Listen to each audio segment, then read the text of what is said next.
In this video, I'll show you how to create a drop-down list with unique values in Excel.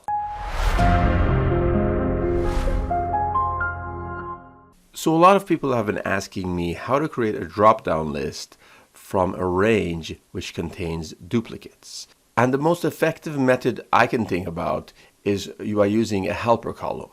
So here's how we can do it. Let's say we have a data set called country, and as you can see, this data set contains some duplicates. So if I create a drop-down list out of this range over here, there are obviously going to be duplicates in my drop-down list. Let's give it a try. So I'll go to data validation again, and I will select list, and then I will select my range, which is this range over here, and I'll click on OK. As you can see, this list contains as many records as are in the original range, and it contains a lot of duplicates, and we don't want that.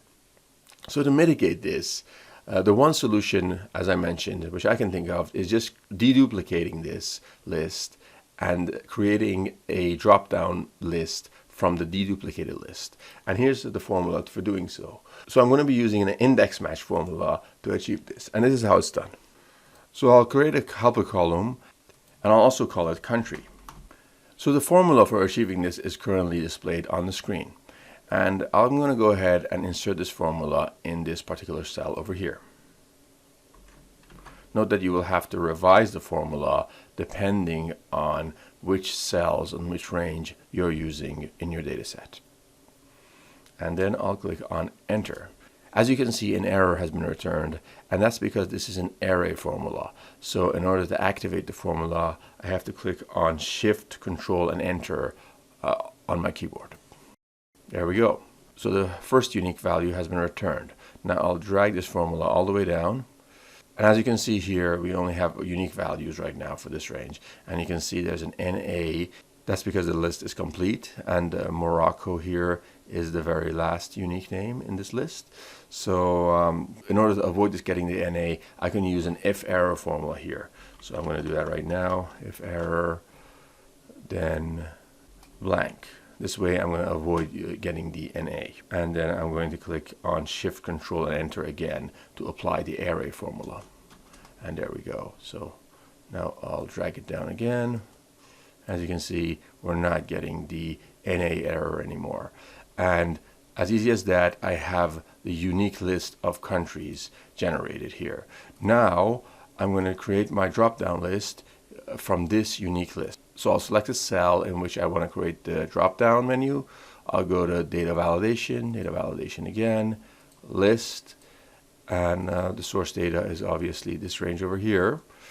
And then I'll click on OK. And there we go. We only have unique values here. And this is how we can create a drop-down list with unique values in Excel.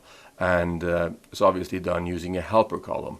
Now, I'm sure there are other methods of doing this as well, such as creating a pivot table and using the data set from the pivot table as the source data for the drop-down list. But as far as I know, there should always be an external table or a helper column involved. If you know of any other method in which we can create a drop-down list with unique values without creating a helper column, please let me know what it is in the comment section. I'm interested to know if there is any alternative method than creating a helper column or perhaps creating a pivot table. That said, I hope you found this video useful. If yes, make sure you give this video a thumbs up.